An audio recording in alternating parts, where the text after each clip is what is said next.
vocês.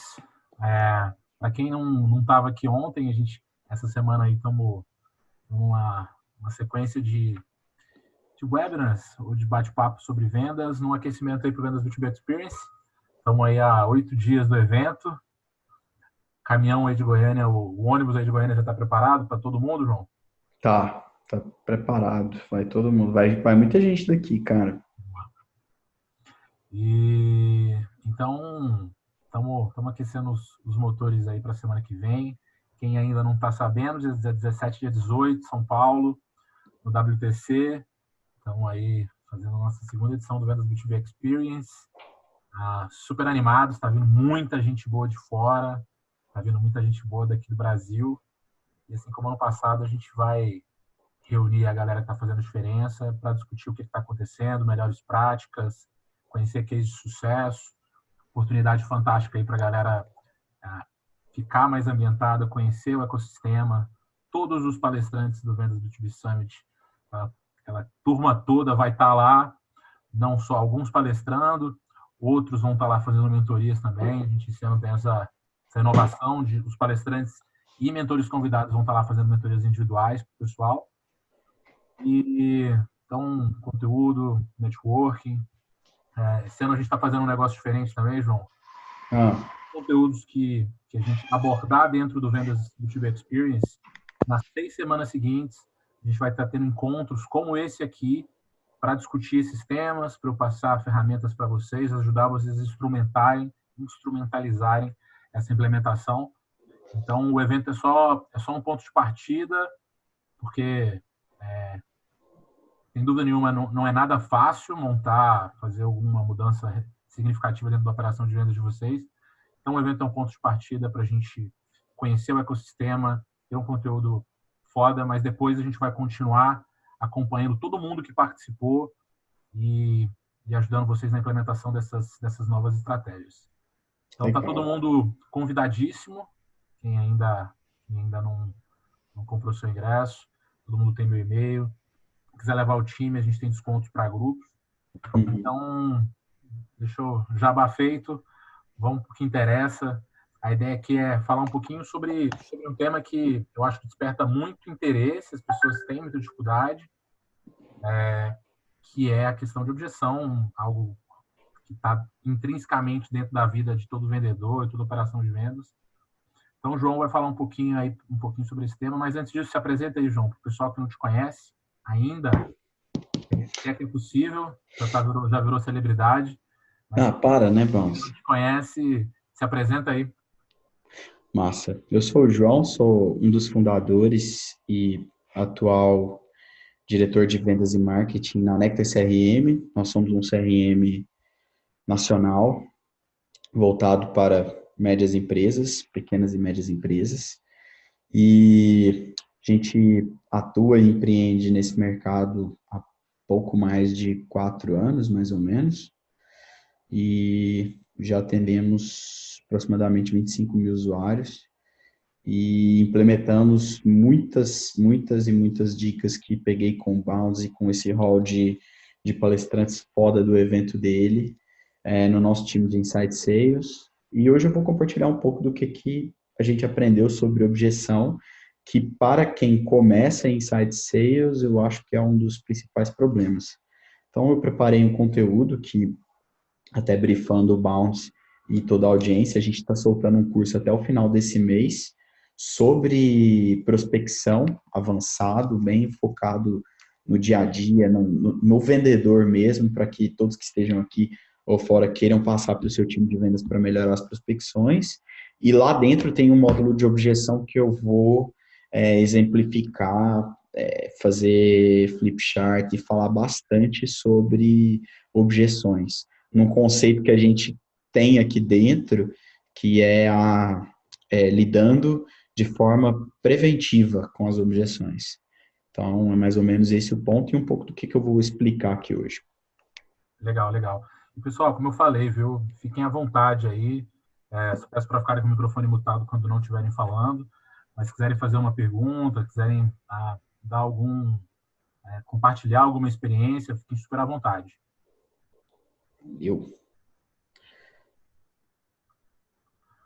Compartilha com a gente aí, João. Valeu, Bounds. Vamos lá. Então, o ponto master que eu quero falar hoje aqui é que quando a gente vai construir time de vendas, fazer novas contratações, construir processo, a gente busca muito conceito e a gente estuda um monte de processo, contrata perfis bons para inside sales, mas na hora que esse pessoal senta na cadeira e cai mediante a uma objeção, a gente não consegue tratar isso de forma tão previsível com o vendedor, como a gente trata, por exemplo, o processo de vendas, como, por exemplo, o processo dentro do CRM e tudo mais. São coisas muito claras e evidentes. Até contratação de vendedor está ficando mais previsível, né, com a quantidade de conteúdos. Então, foi uma dificuldade. Assim, me preocupo muito em não compartilhar conteúdos que eu não tenha vivido. Então, foi uma dificuldade que eu vivi pra caramba, talvez nos 4 a 8 primeiros vendedores que a gente tem, com objeção. Objeção é um assunto que... Os seus vendedores tiveram muita dificuldade com isso? Isso, exatamente. Porque, na minha particularidade, eu não consigo contratar pelo meu local, pela minha região, pessoas formadas em vendas, sabe? Sim, pessoas que já foram inside sales e vêm para cá para poder atuar. Então, eu formo eles, eu pego pessoas, engenheiros, administradores, educador físico, tudo quanto é profissão que eu identifico o perfil dentro daqueles critérios, até que o Roberge, que palestrou ano passado, fala, né, de enablement, eu prego isso, pego essas pessoas e vou treiná-las. E aí, cara, nos primeiros 8 vendedores aqui, eu comecei a perceber que os caras estão com dificuldade de contornar objeções que, para quem já é de vendas, é tão básico que a gente como é que fala, não nutre eles no processo de treinamento. Parece tão óbvio para quem já está há muito tempo, né? Esse é um dos problemas que a gente vê sobre objeção. O segundo problema que a gente vê sobre objeção junto a isso é que existe um Grand Canyon entre a teoria e a prática. Porque, teoricamente, lidar com objeções é muito legal. Se você me falar aqui de uma objeção, beleza, por que você não faz isso? Você falar, beleza, vou fazer. Só que a objeção, ela conta com um item que processo não consegue medir muito bem, que é a parte do improviso, porque a gente não sabe a resposta que a gente ouve do lado de lá, cada cliente tem sua particularidade, tem seu mapa, às vezes você pega um cara muito bom de negociação, às vezes você pega um cara que não é tão bom, às vezes você pega um cara que ele é grosseiro, como lidar com esse tipo de coisa, sabe? E aí a gente criou um conceito, uma tríade aqui de entender quais são os níveis de contorno de objeções, né? O primeiro é o controle por improviso. Tem pessoas que nascem com esse talento, ou cresceram e adquiriram. Ensaboado, né? O cara se aperta, ele escapa, né? Normalmente, esse cara, ele foi um cara que no começo ele teve boas referências de teste, mas ele hoje é muito bom porque ele treinou bastante. Então, independente de se você nasceu ou não, você pode chegar nesse patamar, certo? O improviso, ele é, como que fala? Ele não é algo inalcançável, artístico. Ele não é artístico, acho que essa é a palavra. Então, esse é o primeiro ponto. O segundo ponto é na gestão de conflitos. Por quê? Normalmente, uma objeção, quando aparece no processo de vendas, ela vem com o intuito de barrar, interceptar uma coisa que está fluindo. E isso, em sua grande maioria das vezes, geram conflitos, geram problemas. Então, é normal que você tenha que, além de saber fazer a parte do improviso, saiba também conversar de forma, na gestão de conflitos daquela comunicação com quem se está vendendo. João, tem gente que diz que objeção é sinal de interesse. Tu acha que um cara que tem muita objeção é um cara que está efetivamente interessado em comprar, por isso ele está ali negociando?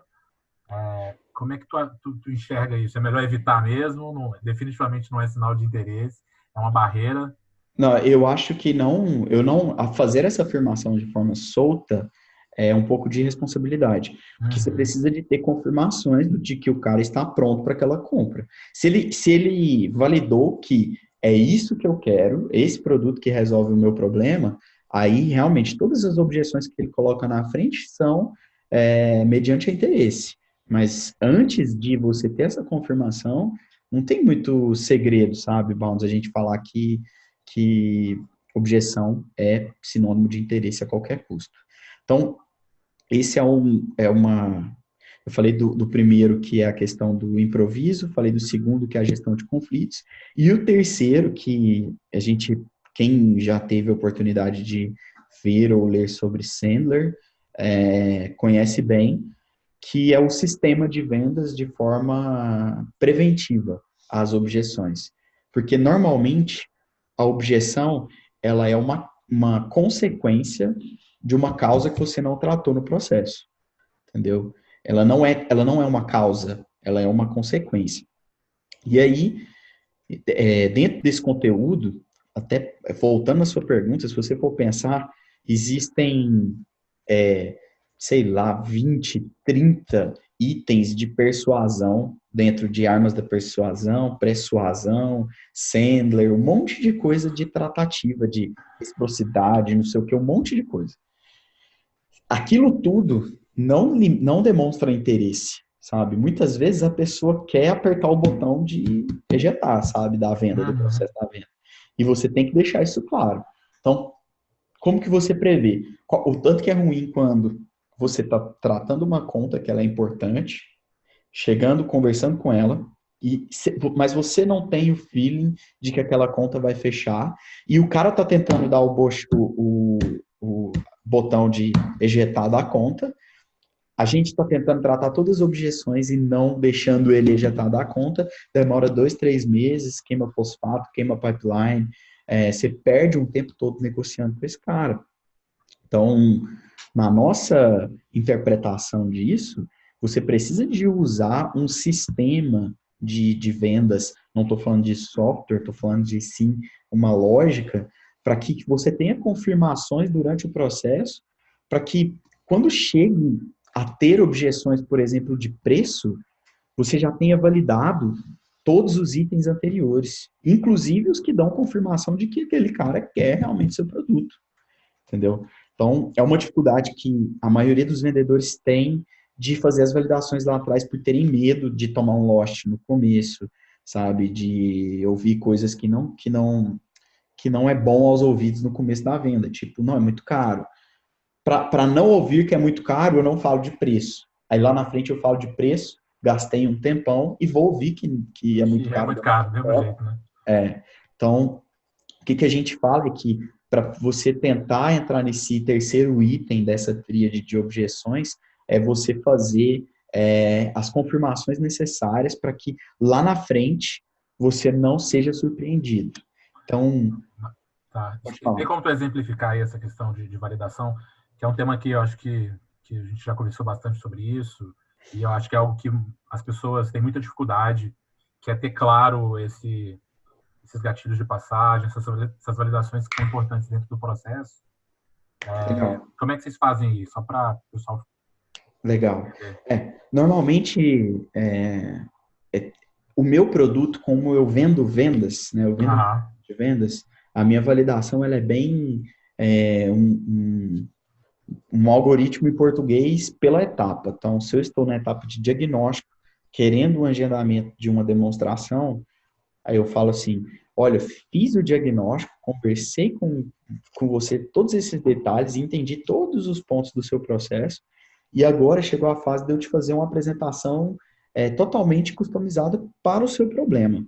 Você aceita receber essa apresentação? Sabe?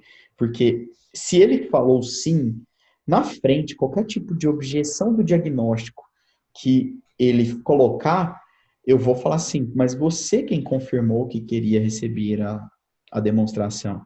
Então, você valida item a item, parte a parte do processo, por etapa. Então, por isso que normalmente bons processos comerciais, ele não tem fase com nomes, né? Ele tem fase com frase, bem assim, qual que é o sucesso dessa etapa? É fazer uma imersão 360 graus no cliente e não é diagnosticar o cliente, sabe? Tem que ser algo muito que fale por si só. Você não tem que consultar um playbook para entender o que é aquela etapa. Porque aí as frases que você constrói, você entra nesse looping de sempre confirmar as passagens de etapas. E aí, a gente criou alguns itens aqui para poder tratar as importâncias, né? Então, por exemplo, o rapport. O rapport é algo que a gente estuda muito para prospecção. A gente entende o rapport como uma grande abertura de portas para novas prospecções, para como eu vou tratar esse cliente.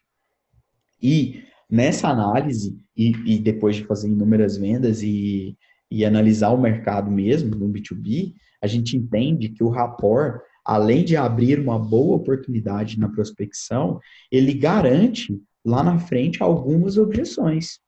Por exemplo, os índices de rapport de sucesso que a gente tem diminuem consideravelmente as taxas de no-show lá na frente nas outras apresentações que você vai fazer. E que é uma objeção.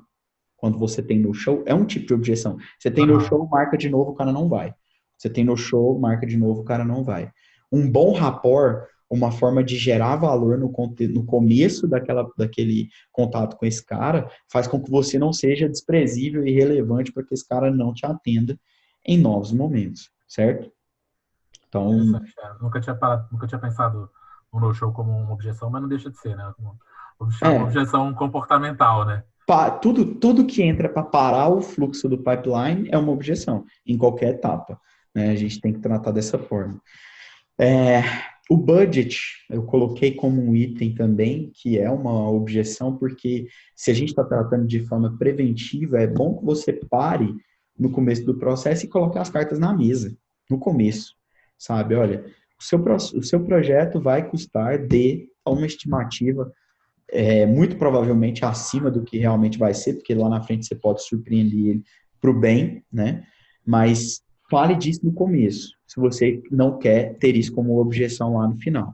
E gerando muito valor. Se você fez um bom rapport e conseguiu falar de budget no começo, esse não vai ser uma objeção, essa não vai ser uma objeção lá na frente, a não ser que você discorde dele mesmo.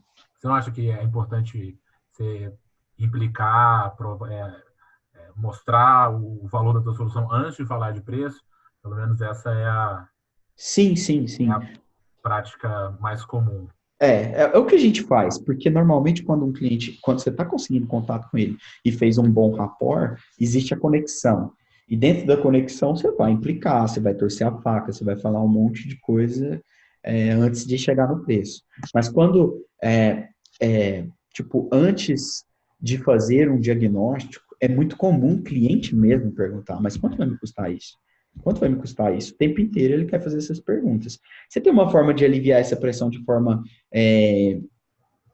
assim, mediana, que é o quê? Joga ele para o seu site, caso tenha preço do site, ou fazer qualquer coisa assim. Mas a gente, assim, eu estou tentando criar uma cultura de que quando o vendedor não fala de preço com naturalidade, é porque o próprio vendedor acha caro. Uhum. Sabe? E quando ele acha caro, ele está construindo um problema já no começo. É um fato. Não, o Sabe? vendedor tem que falar de dinheiro com muita naturalidade, né? Com muita tranquilidade. Com cara de pau. Não dá para ser tabu, né? Não dá para ser Não, um negócio que você fica nervoso. exatamente. E normalmente quando o vendedor não assim, de um produto validado, de uma máquina de vendas validada, um vendedor tem dificuldade de falar de preço, na realidade, o que eu percebo é que o vendedor ainda não entendeu o real valor do seu produto, sabe? Sendo bem honesto. Eu sei disso porque aqui eu tenho pessoas ótimas que entenderam, andaram bem com o processo, mas na hora de falar de preço ainda encontra algumas barreiras. E é absolutamente normal, isso não é nenhum problema. Mas é um alerta que você precisa de falar mais sobre o valor agregado que você gera, sobre o valor agregado do seu mercado, porque como o vendedor está te representando como empresa, não é simplesmente um processo de vendas, sabe? É um mercado que ele tem que entender que tem uma grande abertura, que tem outras pessoas, às vezes, cobrando mais caro e fazendo um serviço que, às vezes, não é na mesma proporção de valor gerado que o seu. Então, todas essas tratativas. Mas eu colocando o budget como, assim, se a gente for elencar pilares, é não ser um tabu, falar de preço, Uhum. falar o quanto antes eu tiver essa liberdade, não tipo assim, olha, eu vou fazer um diagnóstico, mas eu já vou te falar, vai custar 100 mil reais. Não. É tipo assim, eu estou fazendo o diagnóstico e batendo um papo, na hora que o cara te dá uma oportunidade de falar de preço, não corre dela. Não alivia essa pressão. Coloca o seu na mesa, entende o que você está falando e joga um preço, sabe? Uma estimativa de preço que, pela sua experiência, vai ficar um pouco acima do que ele está esperando, para que você tenha cartas para jogar com ele depois dali. Então, por último, se você, vendedor, acha seu produto caro, se você, vendedor, tem dificuldade de falar de preço, se você, vendedor, corre desse momento de preço, estude mais o seu mercado, estude mais o valor agregado da sua solução e faça testes, porque você vai ver que depois que você fala algumas vezes, eu falo disso porque quando a gente foi validar preço na Nectar, eu fazia testes e eu nunca tive dificuldade nenhuma, na Falar verdade, de de dinheiro. falar disso, sabe? Então, eu sentia, às vezes, assim, você falava, quando, antes da gente ter uma tabela, antes da gente ter um plano de custo, de centro de custo e tudo mais, às vezes eu falava um preço para um e falava um preço para outro e sentia essas diferenças para poder entrar. Então, tenha tranquilidade que a estimativa não machuca ninguém. A estimativa de preço, ela só te dá insumos de que se o cara der uma de louco lá na frente com o preço, ele não vai estar discordando de você, ele vai estar discordando dele mesmo, porque ele já te deu essa primeira pequena confirmação lá atrás. Legal. Beleza. Os acordos claros, né, isso tem muito no Sandler, que são essas perguntas de validação para passar de etapa. Então, normalmente, num processo que não é customer-centric, né, nessa orientação que a gente tem do Jaco e tudo mais, a gente percebe que as etapas são validadas por tarefas, né? Tipo assim, mandei proposta, então agora ele está na etapa de negociação, né? Aprovou a proposta, então agora ele está na etapa de contrato. Por tarefas que não são verbalmente faladas, né? E aí a gente entra que as etapas precisam de passar de uma etapa para outra pela palavra do cliente. O cliente tem que ser essa ótica central de eu vou para a próxima etapa agora, eu quero ser diagnosticado, eu quero receber uma demo, eu quero olhar o seu contrato para fechar um negócio com você. Então, assim, de forma muito simples, sabe, Bounds, eu não Aham. quero criar nada assim de reinventar a roda. Pecar na simplicidade. Deixa eu te fazer uma perguntinha, não sei se você estava planejando falar isso mais para frente, assim, mas que eu acho que a gente está falando de budget, né? Objeção super comum. Qual a melhor forma de eu mapear quais são as objeções mais comuns? É motivo de perda no CRM?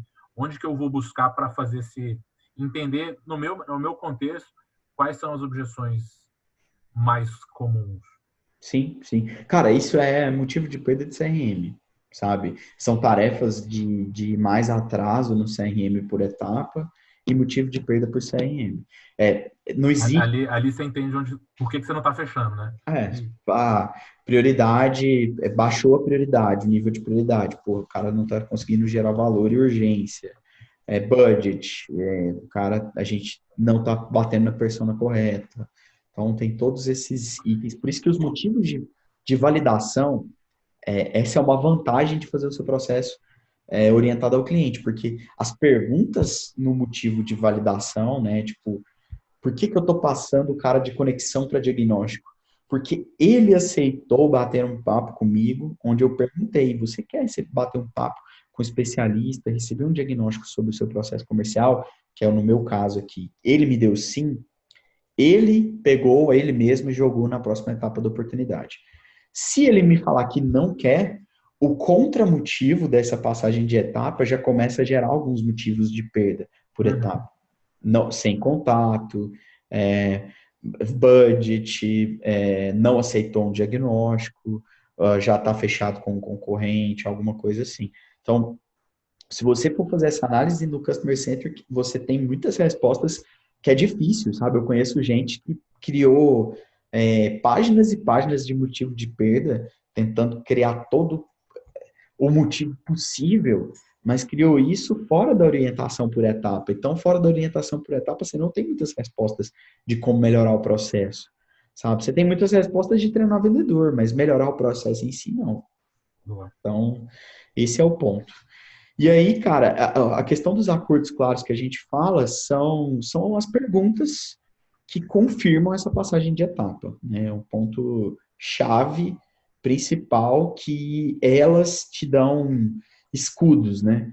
Para tratar um problema de budget lá na frente, na hora de negociar valores, a gente pode falar, olha, mas eu já tinha te falado lá atrás que é assim, eu não estou entendendo o porquê da surpresa, sabe? Aí entram outros tipos de objeções, como, puxa, mas está muito caro para mim, sabe? Eu não consigo dessa forma. Tá, como que ficaria justo para você, para poder entrar no jogo do cara, sabe? E tratar todos esses itens. As perguntas, elas são os antídotos prontos que você vai ter lá na frente com as objeções de tipo assim, eu não vi isso lá na apresentação.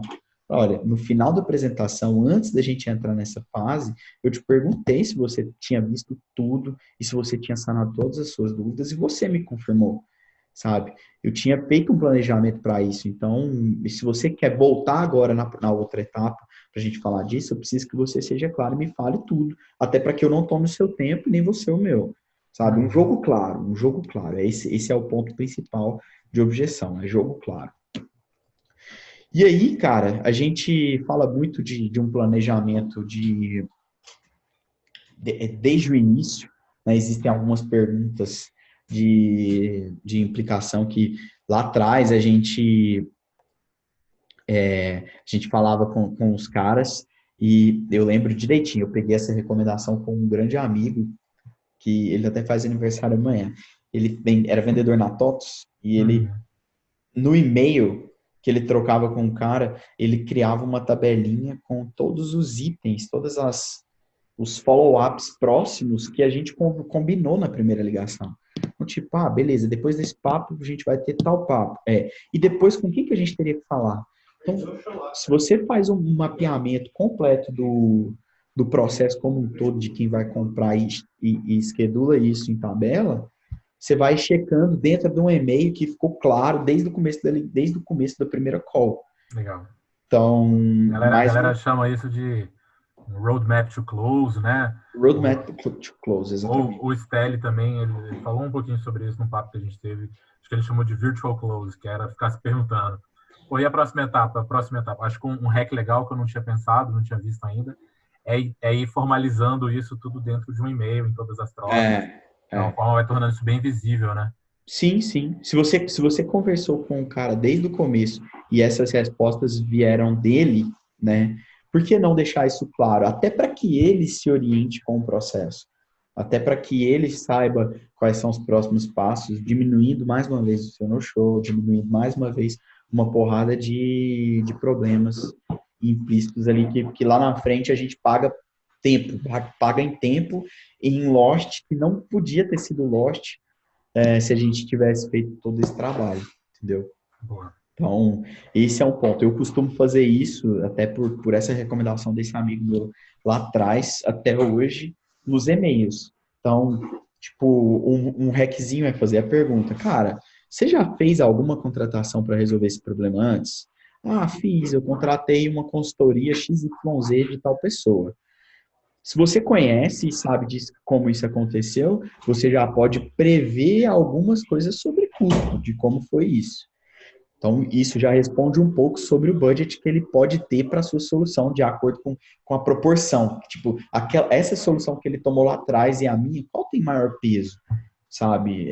Mediante mercado. E o segundo ponto como que foi esse processo? Você ficou satisfeito? Quem que falou com você lá? Ah, quem falou comigo foi fulano. Ah, tá. E como que foi? Quantas reuniões vocês fizeram para fechar? E qual foi a sua expectativa durante o processo? São as perguntas qualitativas sobre a vida do cara, mas que ele te responde o roadmap to close daquela venda. E você se baseia nesse roadmap to close para poder tomar os seus pontos. E você cria esse stack, esse checklist no e-mail e vai trocando numa thread com ele junto da Champions Letter, junto de tudo que você for traçar com esse cara. Boa. Entendeu? Legal. Cara, aí eu falei um pouco, eu também costumo falar um pouco sobre dores latentes, né? Dores latentes normalmente ajuda a gente na prevenção de objeções, porque normalmente o seu produto, ele não resolve uma dor específica, ele pode resolver 2, 3, 10 dores, dependendo do que você vender, mas o seu processo precisa estar pautado em no máximo 2, se você está fazendo uma venda especialista. Por quê?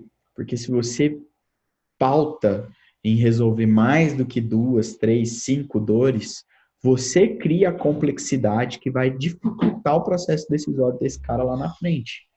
Então, sentar e fazer uma análise crítica de que dores eu quero tratar com esse cara. Qual é a dor que dói mais nele? Essa sempre vai ser a resposta.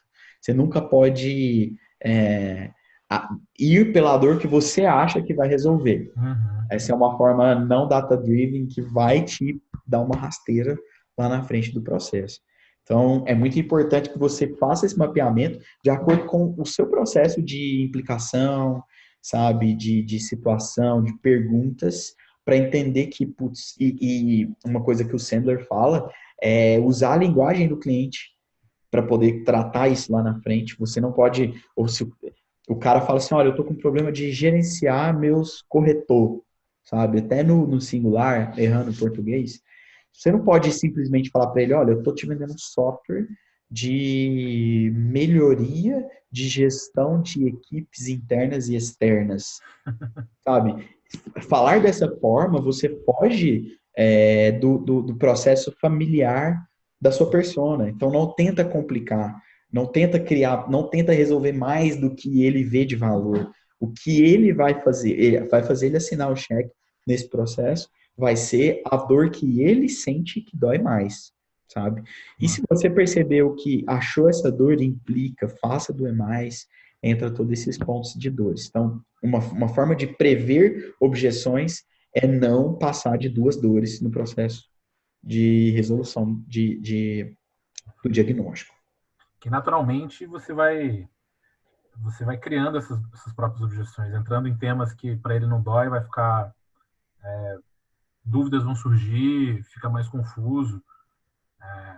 Boa prática mesmo. 2 ou 3 dores, eu acho que até tinha visto um estudo da Gong recentemente que tinha exatamente esse número assim.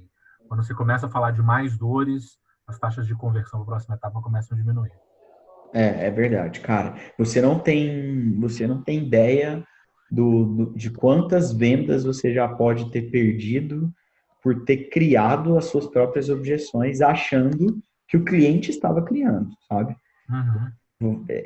A maioria dos casos acontecem porque você mesmo cria essas objeções. Esse é o Contexto, né? Tu chegou, vendeu, por exemplo, um software, né? Você vai falar de tudo, independente do cara precisar ou não precisar, aquela demo padrão, você acaba naturalmente gerando uma série de objeções desnecessárias, em vez de focar no problema que realmente o cara que levou aquela conversa, que originou aquele papo. Exatamente, exatamente. Cara, e até continuando, Bounce, tem um item que ele é, assim, pré-requisito, a gente fala muito disso, que é a questão de decisores. Por quê?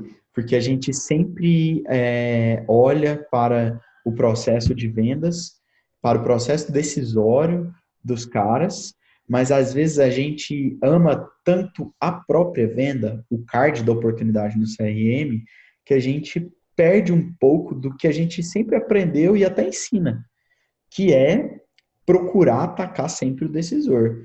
Ou, se você não está no decisor, procurar chegar até ele e criar estratégias para isso. Porque é uma objeção que você trata lá na frente, que é, não estou falando com o decisor e agora. Eu estou falando com a pessoa que precisa de aprovação do outra e agora. Se você fizer aquela rotazinha do Roadmap to Close no começo, e entender todo o procedimento, entender quem foram as pessoas que assinaram, as pessoas que compraram o projeto, as pessoas que apoiaram, as pessoas que não apoiaram nesse benchmark que você faz com o próprio cliente, você já começa a prevenir um pouco desse processo de objeção de decisores. E aí entram os pontos das armas de persuasão, o Cialdini, que é, por exemplo, eu posso usar reciprocidade. Cabeceira aqui, ó. É isso aí. A gente pode usar a reciprocidade para poder trazer um decisor para o call, que é, cara, olha, a gente pode fazer o próximo call com a demo e eu vou preparar uma coisa muito diferente para você. Às vezes é o mesmo processo, mas eu vou preparar uma coisa muito diferente para fazer uma apresentação e eu vou precisar de uma pessoa interna minha, que é um especialista muito foda no assunto, mas para isso eu queria que você trouxesse aquele cara que você disse, para a gente fazer uma reunião com 4 pessoas e ser bem mais produtiva. Você acredita que a gente consegue fazer isso até na quinta-feira que vem, às 14 horas, que é o nosso próximo papo? Você começa a jogar as armas de persuasão pelo favor da prevenção de objeção lá no futuro. E não tentar usar isso na gestão de conflitos. Porque a gestão de conflitos, ela implica em um problema, em um atrito. E o improviso, ele implica em experiência. Então, é bom que você se atenha a isso para já prever esses pontos que vai acontecer, e tudo em cima do Roadmap to Close, que é um grande... Ele conta tudo, sabe? Ele é um mapa para você seguir o seu processo. Eu acho que você tocou num ponto que eu acho que é crítico nessa história de objeção, que é preparo, né? Quando você tem que improvisar, você fica nervoso, você fala mais rápido, você fica mais inseguro. Eu acho que a chave de quando a gente está falando, sempre que eu falo de objeção, é isso, né? Mapeia, se prepara muito bem, saiba exatamente o que você vai falar quando o cara perguntar de preço, no início da reunião. Se estiver seguro, você consegue, né, contornar muito bem as coisas.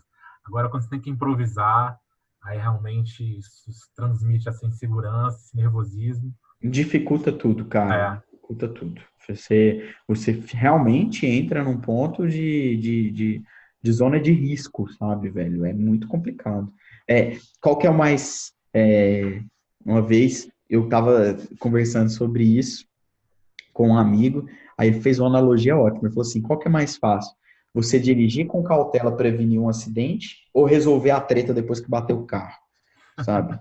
É bem mais simples você se precaver de todos esses itens que você já sabe quais são. Você sabe quais são as objeções que são comuns em vendas e você conhece o seu processo melhor do que eu, sabe? Então, cada um conhece um pouco dos problemas que tem com a naturalidade que tem. E aí, entrando na reta final, Bounds, a gente tem mais 2 itens. Um deles que eu acho interessantíssimo, que é a questão do storytelling, sabe? Ele é um remédio, uma vitamina que a gente tem para o processo, para mais um item que é prever objeções lá na frente. Então, quando você usa o storytelling ao começo de cada reunião e ao final de cada reunião, como, assim, estou deixando as coisas claras em cima da mesa, para que lá na frente ninguém discorde de mim, as pessoas discordem de si mesmo. Esse é o framework de todo esse processo. Então, vou começar a falar. Peço permissão, peço a licença pelo tempo que eu quero falar, mais o ensinamento do Sandler. Bounds, eu preciso te falar aqui mais ou menos uns 20 minutos para te fazer toda a apresentação. Posso começar? Qual que é o segredo disso? Sabe, na mente humana, quando eu te peço essa permissão e você me confirma, eu tenho esse tempo para que você não me crie objeções no meio dele. Tipo, qual o preço? Não, beleza, João, já entendi qual o preço. Não, João, já entendi qual aquele outro item. Não. Você coloca esse item. Se o Bounce me interromper, Bounce, você pode me esperar só inteirar esses 20 minutos? Falta só mais 7 minutos aqui para eu inteirar, eu terminar tudo isso que eu te falei, depois eu estou aqui à sua disposição para tirar qualquer dúvida. A gente tem aqui 40 minutos que a gente reservou para esse horário. E sempre contar a história com algumas referências que sejam familiares para o cara. Então, se você conta algo, você fez o Roadmap to Close lá atrás com esse cara, você conta histórias de prova social, mais um item do Armas da Persuasão, usando histórias que são similares ao Roadmap to Close dele, fazendo o link com a dor que você identificou e a solução que você tem, você cria autoconfirmações na cabeça do seu cliente que mais uma vez previne de objeções óbvias, sabe, como geração de valor e preço, sabe, objeções óbvias que a gente sabe que vai ter. Então, o storytelling, ele tem o poder de construir confiança, de construir good feelings na cabeça do cliente, sabe? Esse é o ponto. E você vê pouquíssimos times efetivamente construindo um storytelling, né? Parando para pensar como que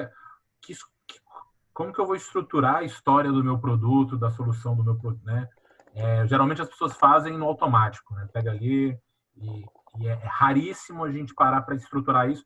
E, pô, é uma puta de uma ciência muito estudada em marketing. A gente, em vendas, eu acho que a gente ficou um pouco para trás na história do storytelling, do copywriting, que é estruturar uma ideia de forma persuasiva.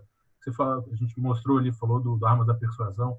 Pensar em como que você ancora preço, pensar em prova social de cases que fazem sentido para a realidade do cara.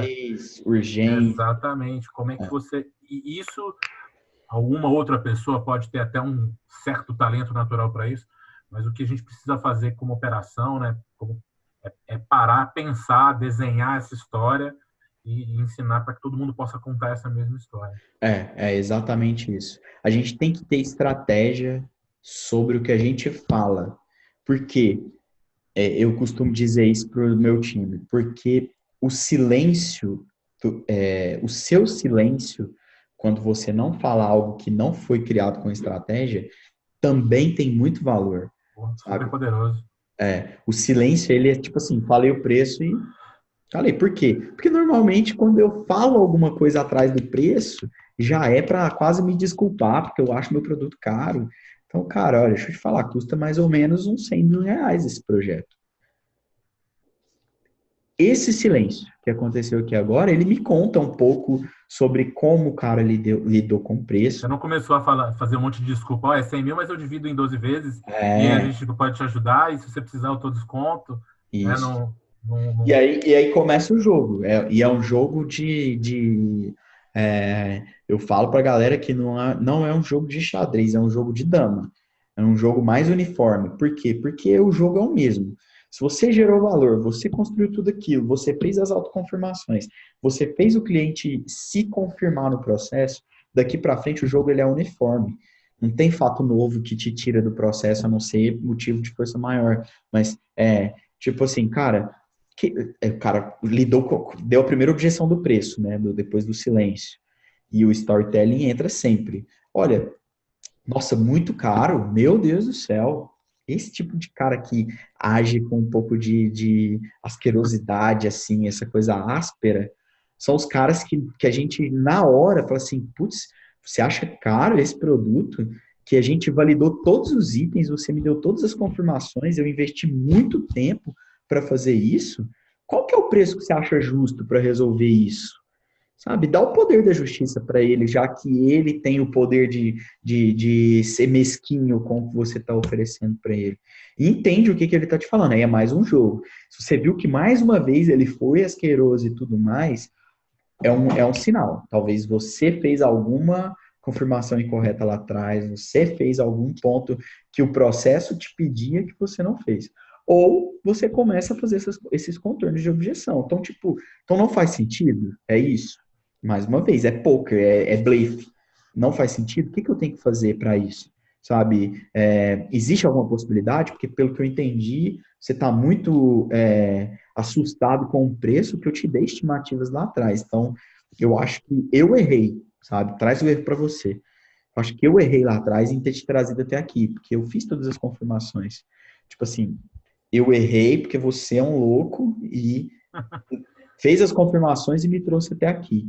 E fazer todo o processo como manda o figurino com esse cara.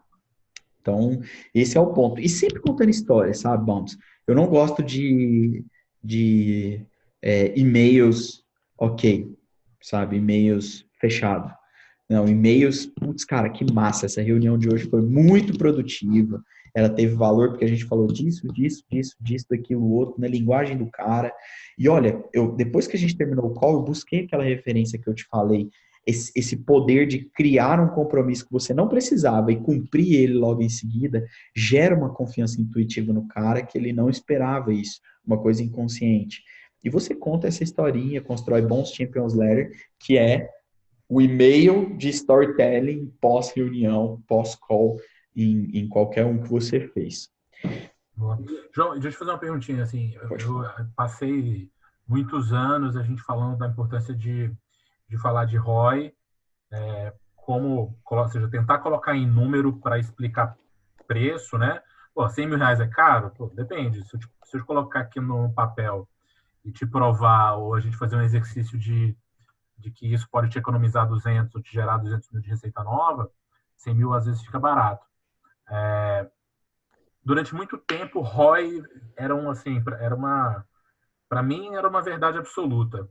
E aí tem essa turminha da Gong aí, estou produzindo um conteúdo muito bacana, né? Os caras são muito bons e vieram com um resultado de um estudo dizendo que estudo de caso é mais eficiente para contornar objeções de preço do que realmente a análise de ROI, porque o ROI você tem que assumir uma série de premissas, as pessoas nem sempre acreditam nessas premissas, aquela história, né? Pô, a sua taxa de conversão é tanto, pô, se você aumentar em 10%, a gente tem que criar diversas premissas para chegar a uma análise de ROI. Uhum. O que tu acha de ROI? O que tu acha do papel de histórias de cases? Você acha que dá para usar os dois? Você acredita É, mais em uma eu, linha? eu acredito nos dois, mas acredito que o poder do ROI é até maior do que o estudo de caso, porque quando o ROI parece charlatanismo, é porque você não foi totalmente convincente com a solução que você criou para o cara. Então, e aí o que que você faz para fazer a sua solução ser convincente e ele acreditar no ROI? Coloca estudos de caso, sabe? Então, Uhum. é, o As duas poder coisas. o poder das duas coisas usado de forma estratégica. Não adianta eu falar de ROI, porque isso talvez é a coisa mais usada na galáxia, sabe? Não só na Terra, né? Fora daqui o pessoal usa. Por quê? Cara, não, olha, se você fizer esse investimento, aquela continha comece com 2 mil reais e fique milionário em 10 anos, saca? Fala mal da Betina, não, hein? Não, que isso, longe de mim. Ela fez um ads agora pedindo desculpa, você viu? Eu vi. Legal. Então, assim, mas criar essa fórmula para ROI eternos, ROI, tudo tem ROI, Bounce, tudo tem ROI. Por quê? Porque tudo é planejado, tudo, como diz um amigo, tudo tem ROI no Excel, no PowerPoint, sabe? Eu quero ver ROI no Excel. Boa. Então, o estudo de caso mostra a verdade do ROI, saca? O estudo de caso. A Exact faz isso muito bem, saca? Então, você vai no RD Summit, nos stands dele, tem uma paulada de um totem gigante falando fulano aumentou suas vendas em X vezes em um depoimento. Então, é um estudo de caso, mais um vídeo case do cara. Olha que propriedade, olha que contorno de objeção gratuito. Sabe, o cara dando um depoimento de como ele cresceu aquilo, de como ele fez aquilo acontecer, os números que ele chegou. Então, é poderosíssimo, todos eles. E por último, Bounce, a gente fala muito sobre a roteiro, a engenharia das perguntas, né, do spin, pergunta aberta, pergunta fechada e tudo. Eu costumo dizer dois pontos aqui, eu já até dei algum spoiler, que é o poder do silêncio. O silêncio, ele é poderoso para você interpretar onde você está na venda. Quando usado intencionalmente, né? Exatamente. Putz, você está numa reunião até presencial, não só no Inside Sales, mas numa reunião presencial. Fez um bom rapport, conversou e deixa o cara falar, bicho. Não interrompe esse cara, não cria. Não interrompe ele para falar uma coisa que você sabe que ele vai gostar. Não interrompe ele para falar uma coisa que você sabe que vai jogar a seu favor agora. Não, sabe? Deixa. O seu silêncio faz ele falar muito mais do que ele precisa. E as pessoas gostam muito mais de ser ouvidas, sabe, do que de ouvir. De ouvir. Então, elas gostam de ser ouvidas no processo. Então, se você conseguiu chegar, lembra disso, esse é o hack. O poder de vitória que você tem no processo é você conseguiu fazer ele falar. Porque muita gente não consegue fazer ele falar. Se você conseguiu fazer ele falar, por favor, faça silêncio. Deixe ele falar o máximo que ele puder, porque o que ele falar vai nutrir, vai jogar contra ele. Porque se você fizer muito silêncio, aquele silêncio transformador de putz, nossa, muito legal. Uhum. Tudo que ele falar vai ser usado depois Meu contra ele. Deus, você sabe muito disso. Caralho, que decisão acertada. Sempre isso, porque você está só dando incentivos positivos para que ele continue falando, e cada vez que ele fala mais, ele te dá mais itens que ele não te daria se ele não tivesse começado a falar e você tivesse feito silêncio. Né? Então, se você conseguiu fazer ele falar, deixa ele falar, não para. Esse é o ponto. E se você fez bom uso do silêncio, agora faça bom uso das respostas que você quer. Diferente do que eu aprendi no começo, que as pessoas pensam muito em perguntas matadoras, sabe? Tipo assim, putz, essa pergunta aqui vai travar tudo. A gente criou uma lógica que é de pensar na resposta, sabe? Qual é a resposta matadora que eu preciso de ouvir? Aí você cria essa frase de resposta antes de pensar nas perguntas. Porque a pergunta muda de acordo com o contexto e como você vai chegar nela. Então, qual é a resposta matadora que eu preciso de ouvir num pós-diagnóstico? Putz, cara, que tanto de informação legal que você me fez falar aqui hoje, sabe? Legal. Eu tô louco para saber o que você vai me mostrar depois disso. Essa é a resposta matadora. Como que você chega até ela? Não é fazendo uma pergunta, sabe? É fazendo várias perguntas num contexto muito legal. Às vezes uma pergunta aberta, às vezes uma pergunta fechada, às vezes uma pergunta de implicação, às vezes uma pergunta de necessidade, às vezes uma confirmação de implicação, às vezes uma confirmação de necessidade. Mas a resposta central é mais importante do que a pergunta central, sabe? O processo ele é feito por afirmações, então você não pode sempre passar perguntas para o vendedor, porque senão você roteiriza ele e ele mais caracteriza com o telemarketing. Entendeu? Interessante. Nunca tinha parado para pensar nesse ponto de vista. Mas faz muito sentido. Quando você sabe exatamente o que você quer ouvir, eu acho que fica mais fácil fica construir. muito mais fácil construir as perguntas. Boa. É isso aí. Então, Bounce, a gente criou esses itens, né, todos sobre persuasão, e dentro deles, a gente vai soltar o curso, um curso aqui até o final do mês. Depois a minha equipe até responde, eu não sei se vai ser gratuito ou não, como os outros, mas eu não sei mesmo dizer. Dentro desses itens, aí eu contextualizo como você usa as armas de persuasão para lidar com as objeções, sabe? Porque se você for usar armas de persuasão nu e cru depois de ler o livro, você vai usar nos dois primeiros itens que eu falei, que são muito importantes, que é a gestão de conflitos e é o improviso. Mas na prevenção das objeções, você alcança um estado de excelência de contornar isso antes de acontecer, sabe? Tipo, lá atrás eu já fiz uma pergunta que essa pergunta foi matadora e eu construí esse contorno de objeção lá da frente, entendeu? Boa. Show de bola, meu velho. Bacana. Eu acho que é um tema que a gente precisa se mergulhar mais mesmo. Eu acho que tem pouco conteúdo gerado sobre isso. A gente muitas vezes passa meio superficial. Acho que vale a pena aprofundar mesmo. E vamos, vamos discutir mais quando lançar esse curso aí. Quero ver. Queria saber se a galera que está aqui com a gente até agora tem alguma pergunta, tem alguma dúvida, quer falar uma situação complicada que já passou, para a gente finalizar. Esse povo está muito silêncio, muito calado.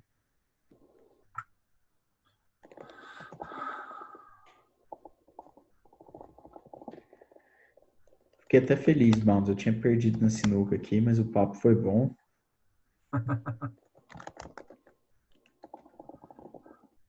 Alguém? Alguma dúvida? Eu fui bem persuasivo, né? Que eu não tenho ninguém. Dúvida nenhuma. Ou o pessoal tá dormindo, ou foi muito.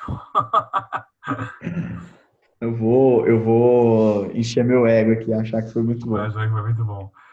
Não, maravilha, galera.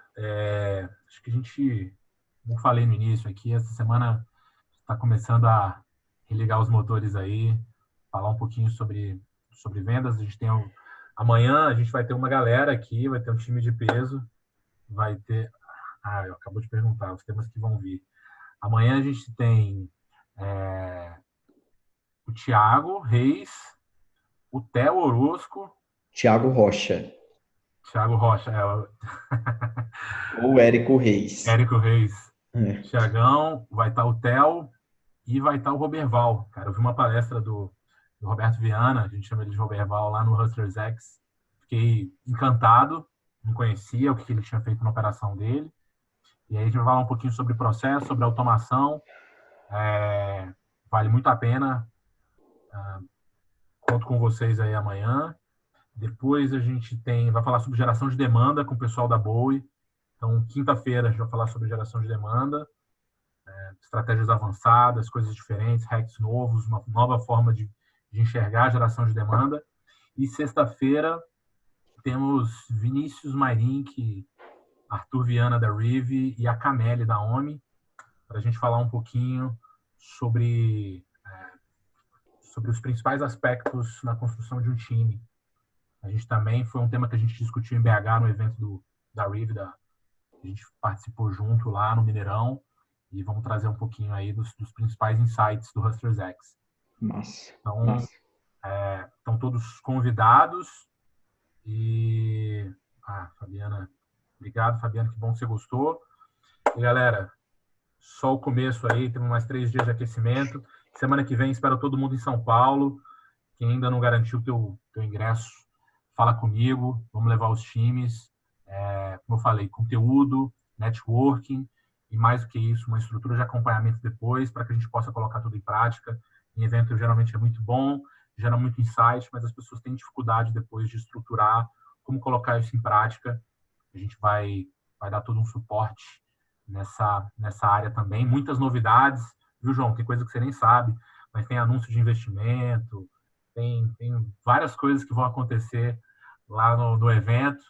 Então, espero todo mundo lá. É isso aí. É isso aí. O João vai estar lá também, vai palestrar sobre painel, né? Painel com meu ídolo. Dieguinho Gomes. Cara, é meu extraterrestre. guru. É meu guru. Não tem como. Vai ser animal. E ele vai falar também, ele vai palestrar antes do painel de vocês sobre cultura de vendas. Acho que é um negócio animal também, super importante para a performance em time, né? Cultura de resultado em time de vendas. Então, galera, quem estiver lá, não perca, beleza? Tem gente mandando mensagem aqui dizendo que não vai conseguir, mas para quem puder, espero todos lá. João, como sempre, obrigado pela parceria. Tamo juntos. Tamo junto. Um abraço. Obrigadão. Um abraço, galera. Valeu, galera. Um grande abraço. Valeu. Tchau, tchau.